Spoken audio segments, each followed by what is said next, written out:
அடிச்சு கேட்டாலும் சொல்ல மாட்டோம். ஆமா, செம்பரம்பாக்கம் சொல்லாம கொள்ளாம நைட்டு திறந்து விட்டதுதான் செம்பரம்பாக்கம் ஏரி.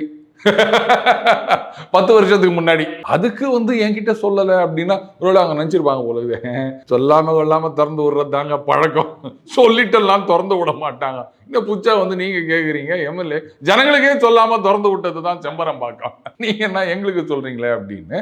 பட் இது எதுக்கு அவர் போய் கேட்டாருன்னு எனக்கு தெரியல. நான் திறந்து விடணும், இதுல என்ன இருக்கு எனக்கு புரியல. It's an administrative decision. அப்போ எல்லாத்துக்கும் இவர் போயிட்டு கிளைம் பண்றாரா, ஏன் இதுக்கு மட்டும் கிளைம் பண்றாருன்னு தெரியல. ஆர் மேபி கரெக்ட், அந்த பேச்சுவார்த்தைகள் நடத்தும் போது அவர் வைக்கிற வாதம் என்னன்னா, சார் நீங்க திறந்து விட்டுருவீங்க ஓகேங்களா, ஏதாவது வீடு மூழ்கி போச்சு அப்படின்னா ஃபர்ஸ்ட் எங்களை தான் கேள்வி கேட்பாங்க. அப்ப எனக்கு நீ இன்ஃபர்மேஷனாவது எனக்கு கொடுத்துருக்கணும்ல, நான் ஓப்பன் பண்ண போறேன், இன்ஃபர்மேஷன் கூட கொடுக்கல, நீங்க என்ன வேலை செய்றீங்க அப்படின்னு. ஓ, அப்ப இவரை கூப்பிட்டு திறந்து வச்சு அப்ப வீடு மூழ்கிடுச்சுன்னா அப்ப கேட்க மாட்டாங்களா இவங்க?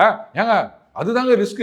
எம்எல்ஏ போய் திறந்து விட்டு எங்க வீடு மூழ்கி போயிடுச்சுன்னு கேட்டாங்கன்னா என்ன பண்றது? இப்பவாது அதிகாரிகள் தலையில பழிய போட்டுடலாம். அந்த பொதுப்பணித்துறையில ஒரு வில்லன் சொல்லியிருக்காரு, அவர் மேல பழிய போட்டுடலாம். நாமளே போய் திறந்து வச்சு மூழ்கிடுச்சுன்னு சொன்னா ஏங்க இதுக்கு இவருடைய கிளைம்ல ஏதாவது நியாயம் இருக்குதா சொல்லுங்க? விவசாயத்துக்கு திறந்து விட்டா கூட அது பாருங்க, நாங்க திறந்து விடணும்னு சொல்லலாம். அதை விட்டுட்டு இந்த மாதிரி வரத திறந்து விடுறாங்க போது அதுலயும் இந்த ஆர்கியூமெண்ட் ரொம்ப ரொம்ப தப்பு. எங்களுக்கு தெரியாம திறந்து விட்டா என்ன பண்றது அப்படின்னா, தெரிஞ்சு திறந்து விட்டா மட்டும் அப்ப கேட்க மாட்டாங்களா? இல்லப்பா, எம்எல்ஏக்கு தெரிஞ்சுதான் திறந்து விட்டாங்க, எம்எல்ஏ தான் திறந்து விட்டாரு, அதனால வெள்ளமே வா எங்க வீட்டு அச்சின்னு போனாலும் நாங்க கேட்க மாட்டோம், தெரிஞ்சு செஞ்சுக்கிறாங்க அப்படின்னா ஜனங்க சொல்ல போறாங்க. என்னங்க இது லாஜிக்கே இல்லாத ஒரு ஆர்கியூமெண்டா இருக்குது.